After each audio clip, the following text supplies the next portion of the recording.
দায়িত্ব গ্রহণের পর সবথেকে কঠিন চ্যালেঞ্জের মধ্য দিয়ে যাচ্ছে মার্কিন ভাইস প্রেসিডেন্ট জেডি ভ্যান্স। একে তো ইরান এবং ইসরায়েলের যুদ্ধ থামাতে হবে, দ্বিতীয়ত ইরানকে পারমাণবিক শক্তি সহ স্যারেন্ডার করাইতে হবে। মানে বুঝতে পারছেন, ত্রিমুখী চ্যালেঞ্জ। প্রতিপক্ষ রাশিয়া, চীন, ইরান, অর্থাৎ বিশ্বের দ্বিতীয় পরাশক্তি। কারণ এখানে যদি ইরান স্যারেন্ডার করে অটোমেটিক কিন্তু রাশিয়া, চীনও কিন্তু ধাক্কা খাবে, যারা পুরো দক্ষিণ এশিয়াকে সামগ্রিকভাবে হ্যান্ডেল করে। সুতরাং এই যে কঠিন চ্যালেঞ্জ, এই চ্যালেঞ্জের বাস্তবায়নটাই চেয়েছিল শাহবাজ শরীফের মধ্যস্থতায় পাকিস্তানে ইরান আমেরিকা শান্তি চুক্তি হওয়ার মধ্য দিয়ে, কিন্তু সেই জিনিসটা ভেস্তে যায় এবং ইরান আমেরিকা শান্তি চুক্তি না হওয়ার কারণে রীতিমতো পশ্চিমা দুনিয়ায় ব্যাপক আলোচনা সমালোচনা চলছে। ট্রাম্প ইতিমধ্যে নৌবাহিনীকে স্পষ্ট জানিয়ে দিয়েছে হরমুজ প্রণালী দখলের ব্যাপারে পদক্ষেপ নিতে। এদিকে আমেরিকার সঙ্গে বনিবনা না হওয়ায় যখন জেডি ভ্যান্স চলে গেল, তার পরপরই হরমুজ প্রণালী ইরান তাদের নিজেদের দখলে নিয়ে নেয় এবং ইরানি মুদ্রায় টোল আদায়ের বন্দোবস্ত শুরু করে এবং আমেরিকাকে বলেই বসে যে যদি শত্রুপক্ষ হরমুজ প্রণালীতে কোনো কিছু করার চেষ্টা করে তাহলে তারা ঘূর্ণিপাকে নিমজ্জিত হবে। তার মানে সমুদ্রের তলদেশে ইরান কোনো না কোনো একটা গেম করে রাখছে, যেখানে শত্রুপক্ষ আসলেই ধরা খেয়ে যায়। এই ধরনের একটা বার্তা দেওয়ার চেষ্টাই কি করছে ইরান কর্তৃপক্ষ, সেটা সময় আসলেই দেখা যাবে। আজকে আমি কিছু নিউজের রেফারেন্স দিয়ে কথা বলবো। ইরানের পক্ষ থেকে বলা হয়েছে স্পষ্টভাবে, সেটা হচ্ছে যুদ্ধে তারা যা পায়নি, অর্থাৎ যুক্তরাষ্ট্র যুদ্ধে যেটা পায় নাই, আলোচনার টেবিলে সেটাই চেয়েছে। এমনকি ইরানের স্পিকারের দাবি, জেডি ভ্যান্স সহ আমেরিকান যে প্রতিনিধি দল পাকিস্তানে এসেছিল ইরানের সঙ্গে সমঝোতা চুক্তি করতে, তারা ইরানের আস্থা অর্জন করতে পারেনি, যার কারণেই আলোচনা ভেস্তে যায়। হরমুজ প্রণালীর দখলদারিত্ব পশ্চিমা বিশ্বের হাতে কোনোভাবেই ছেড়ে দিতে রাজি নয় ইরান এবং ওমান। তাহলে চলুন এখন জেনে নেওয়া যাক যে আসলে কোন কোন পয়েন্টের উপর আলোচনা করতে গিয়ে এই ইরান আমেরিকা শান্তি চুক্তিটা ভেস্তে গেল। আমি এখানে দেখতেই পাচ্ছেন ল্যাপটপ আছে, আমি নিউজের রেফারেন্স দিয়ে আপনাদেরকে জানাবো।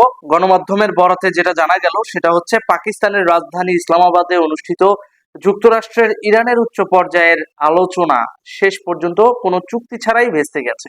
আন্তর্জাতিক সংবাদ মাধ্যমগুলো সর্বশেষ প্রতিবেদনে বলছে এই ব্যর্থতা হঠাৎ করেই নয়, বরং দীর্ঘদিনের অবিশ্বাস, কৌশলগত দ্বন্দ্ব এবং জটিল ভূ রাজনৈতিক বাস্তবতারই প্রতিফলন। অর্থাৎ ইরান যেমন আমেরিকাকে বিশ্বাস করতে পারছে না, আমেরিকাও ইরানকে বিশ্বাস করতে পারছে না। পারমাণবিক বোমা সহ আমেরিকা বলে ইরানকে স্যারেন্ডার করতে।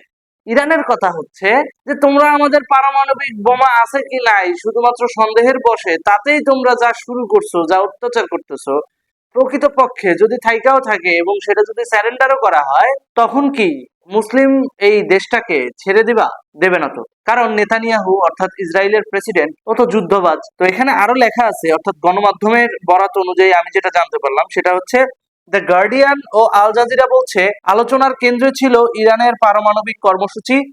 যুক্তরাষ্ট্র দীর্ঘদিন ধরে দাবি করে আসছে ইরান যেন পরমাণু অস্ত্র তৈরির সক্ষমতা অর্জন করতে না পারে বা অর্জন না করে তা স্পষ্টভাবে যাচাই বাছাই করা হবে এবং এ বিষয়ে স্পষ্ট যাচাইযোগ্য প্রতিশ্রুতিও ইরানের কাছ থেকে প্রত্যাশা করে যুক্তরাষ্ট্র। কিন্তু ইরান তার ইউরেনিয়াম সমৃদ্ধিকরণ কার্যক্রমকে অধিকার হিসেবে তুলে ধরে তা সীমিত করতে অনীহা দেখায়। এ কারণেই ইরান মনে করে যে এটা তার সার্বভৌম অধিকার, তার দেশে সে যা খুশি তা করবে, আমেরিকা বাধা দেওয়ার কে।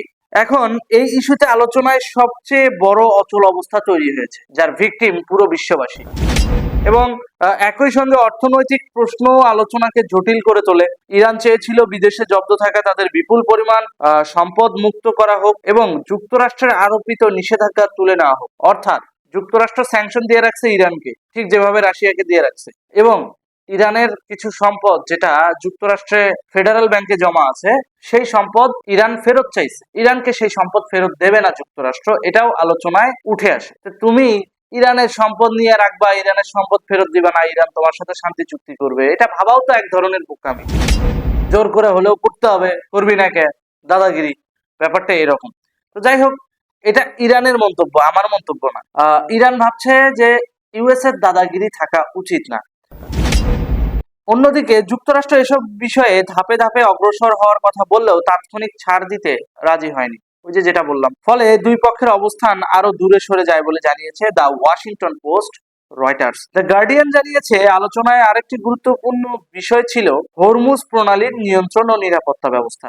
বিশ্বের অন্যতম গুরুত্বপূর্ণ জ্বালানি রুট হিসেবে পরিচিত এই প্রণালীতে ইরান তার প্রভাব বজায় রাখতে চায়, আর যুক্তরাষ্ট্র চায় আন্তর্জাতিক নৌ চলাচল অবাধ থাকুক।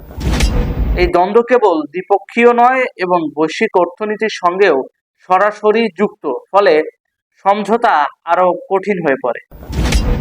যুক্তরাষ্ট্রের একদিক থেকে এই চাওয়াটা ঠিক আছে, কারণ এই হরমুজ প্রণালী বন্ধ হওয়ার কারণে বিশ্বের অনেক দেশে জ্বালানি সংকট তৈরি হয়েছে। কিন্তু এই হরমুজ প্রণালী কিন্তু দক্ষিণ এশিয়ার রক্ষা কবচও বলা চলে, কারণ এই দক্ষিণ এশিয়ায় আমেরিকান রিজিম গুলো যেভাবে সাধারণ জনতাকে জিম্মি করে রাখছে, বিশেষ করে বাংলাদেশের দিকে যদি এখন তাকাই, এর আগে ছিল ইউনূস গভর্নমেন্ট, এখন তারেক জিয়ার গভর্নমেন্ট আসছে। পশ্চিমা গোষ্ঠীরা কিন্তু জনগণকে কোনো তোয়াক্কা করছে না এই তৃতীয় বিশ্বের দেশগুলো, বরং দুর্নীতিকে প্রায়োরিটি দিয়ে মব হত্যা, ধর্ষণ, গণহত্যা, সাধারণ মানুষকে মিথ্যে মামলা দিয়ে যারাই দেশের পক্ষে কথা বলবে তাদেরকে বিতাড়িত করার যেই প্রক্রিয়া, সেই প্রক্রিয়া অভ্যন্তরীণ রাজনীতির মাধ্যমে বাস্তবায়ন করছে। এই মুহূর্তে যদি এই হরমুজ প্রণালী বন্ধ হয়, তাহলে অভ্যন্তরীণ রাজনীতিতে খাদ্য সংকট, জ্বালানি সংকটের মধ্য দিয়ে দক্ষিণ এশিয়ায় আমেরিকার প্রভাব অনেকটাই কমে যায়, যার কারণে আমেরিকা এই জায়গায় মানবিকতা দেখাচ্ছে যে না, এই নৌ রুট কোনোভাবেই ইরানের আন্ডারে দেওয়া যাবে না, এটা আন্তর্জাতিক নৌ রুট হিসেবে পরিচালিত হবে। তো আন্তর্জাতিক নৌ রুট হিসেবে পরিচালিত হলে ওই যে এখানে যে সমস্ত আমেরিকান রিজিম যারা বসে আছে, তারা তো তাদের তেল গ্যাস সহজে আমদানি করতে পারবে। ফলে কি হবে, যেহেতু আমেরিকার কাছে অর্থনৈতিক শক্তি আছে, তাদের কাছে জ্বালানি শক্তিও বেশ ভালো মজুদ আছে, তো তারা বিশ্বব্যাপী আবার ইদানিং ওই খাবার সাপ্লাই দেওয়ার ব্যবসাটাও শুরু করছে, অর্থাৎ খাদ্য রপ্তানি শুরু করছে আমেরিকা। তো সব মিলায়া একচাটিয়া ব্যবসাটা করতে পারবে আমেরিকা, আর ওই ব্যবসাকে প্রশ্রয় দিয়ে, আশ্রয় দিয়ে এই দক্ষিণ এশিয়ায় আমেরিকা পন্থী রাজনীতিবিদ, যে তারেক জিয়ার মতো, ইউনূসের মতো এই সমস্ত লোকজনরা রাষ্ট্র জিম্মি করবে, বিভিন্ন এলাকা জিম্মি করবে, বিভিন্ন দেশের স্টেট গুলোকে জিম্মি করবে, এটাই তারা চায়। সে সুযোগটা আর কি দেওয়া হচ্ছে না রাশিয়ান কোরামের পক্ষ থেকে। রাশিয়ান কোরামের পক্ষ থেকে কেন দেওয়া হচ্ছে না? কারণ রাশিয়া মনে করে যার যার আঞ্চলিক স্বার্থ সে রক্ষা করবে, এবং সেটা ইরানের ফেভারে যাচ্ছে। আর এ কারণেই রাশিয়ার প্রেসিডেন্ট কিন্তু বলে দিয়েছে যে মস্কোর সব থেকে বড় বন্ধু তেহরান, অর্থাৎ সে বুঝিয়ে দিল রাশিয়া ইরানের পাশে রয়েছে। সুতরাং বুঝতেই পারছেন এখানে আলোচনা ভেস্তে যাওয়ার পেছনে কতগুলো লজিক এবং কতগুলো রাজনৈতিক গেম, কোরাম জড়িত। ভালো থাকুন, সুস্থ থাকুন। এর পরবর্তী ভিডিও আপনাদের জন্য তৈরি করা হবে, সেটা হচ্ছে কিভাবে যুক্তরাষ্ট্র এবং ইরানের মধ্যস্থতায় অসীম মুনির কাজ করেছে, অর্থাৎ পাকিস্তানের সেনা প্রধান অসীম মুনির সে কাজ করেছে, এবং তার এই কাজ করার পেছনে আলটিমেটলি পাকিস্তানের লাভটা কি, সেটা নিয়ে আরেকটা ভিডিও বানানো হবে। ততক্ষণ পর্যন্ত ভালো থাকুন, সুস্থ থাকুন, দেখা হবে পরবর্তী ভিডিওতে। ধন্যবাদ।